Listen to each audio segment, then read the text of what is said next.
Assalamualaikum warahmatullahi wabarakatuh. Selamat pagi pemirsa, berjumpa bersama saya Amalia Makpiro. Pada hari ini kami akan menemani Anda selama 30 menit ke depan.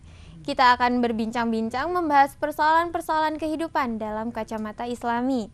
Dan telah hadir bersama saya di studio hari ini Ustazah Primi. Ustazah Primi ini merupakan dosen dari IAIN Kudus dan kami akan membahas tema yang sangat menarik untuk kita semua pada hari ini, yaitu tentang etika berpakaian seorang muslimah. Halo, Assalamualaikum Ustazah. Waalaikumsalam warahmatullahi wabarakatuh. Assalamualaikum warahmatullahi wabarakatuh pada pemirsa Lentera Ilahi iNews TV. Apa kabarnya Ustazah? Alhamdulillah. Mbak Amel? Alhamdulillah baik Ustazah. Alhamdulillah. Bagaimana tadi perjalanannya menuju ke sini dari Kudus? Alhamdulillah cukup lancar ya. Alhamdulillah.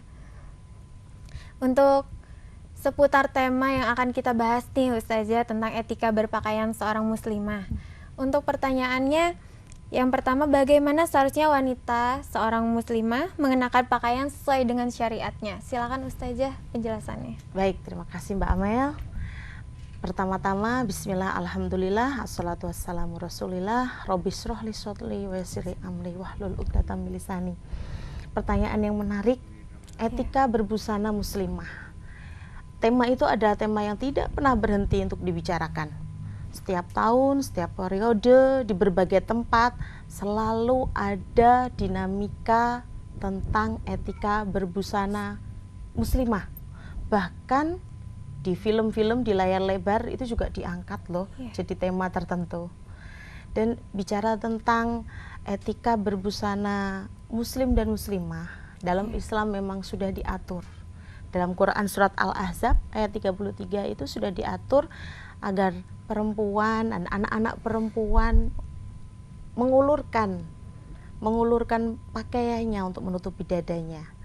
Itu sudah semacam SOP, standar operasional prosedur gitu ya, dalam berbusana bagi muslimah khususnya begitu. Jadi memang kenapa kok kemudian sampai seperti itu? Karena busana ini fungsinya tidak sekedar sebagai pelengkap kebutuhan primer begitu. Ada pangan, sandang, papan, di sandangnya kan busana. Tapi busana ini juga banyak nilainya. Kalau busana ini ada dalam Al-Quran, maka di situ ada nilai ibadahnya. Dan dalam ibadah tentu ada aturannya.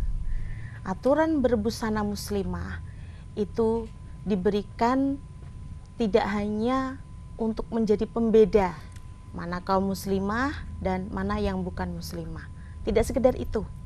Karena kemudian bukan berarti, kalau gitu, kalau yang tidak berbusana muslimah bukan muslimah dong. Tidak sekedar itu.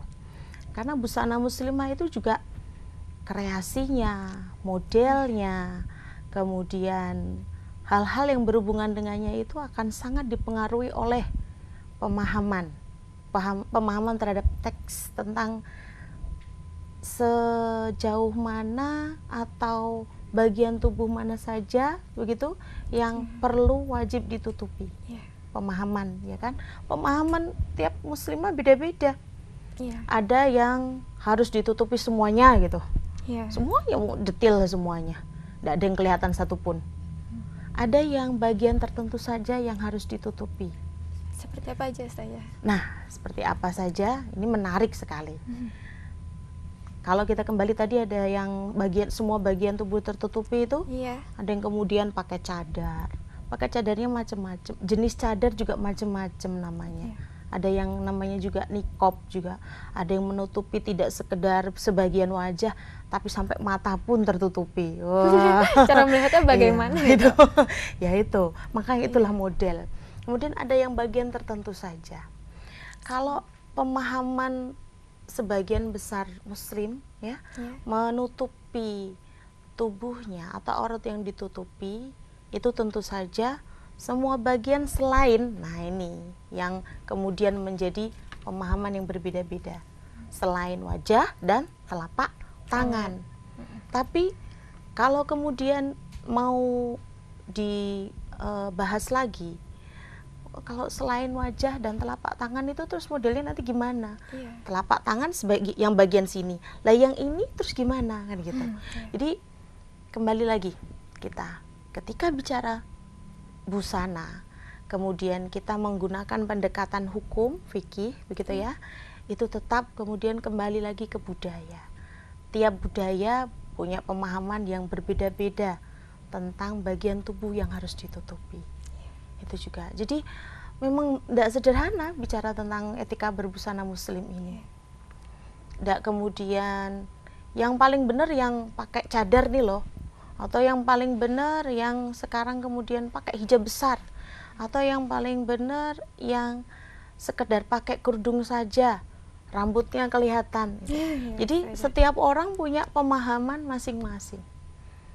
Kalau kita mengikuti teks yang dalam Al-Quran, tutupi dada ya. Jadi menutupi dada itu sudah suatu hal yang wajib. Jangan sampai semua badan ditutup, tapi dada terbuka. Wah, itu yang jangan. Karena dalam Al-Quran sudah jelas. Jadi ulurkanlah hingga ke dadamu. Tuh. Makanya kita menemukan banyak model jilbab, banyak model busana muslim. Itu juga kalau kemudian perbedaan model ini menjadi kita terpecah belah, ya sangat disayangkan. Karena yang harus kemudian kembali kita pikirkan adalah kita menutup aurat, kita tahu tujuannya apa, dan kita tahu nilai apa di balik itu. Iya, Ustazah. Sebentar Ustazah, pembahasannya harus kita jeda sejenak. Untuk pemirsa tetap bersama kami dalam Mentera Ilahi.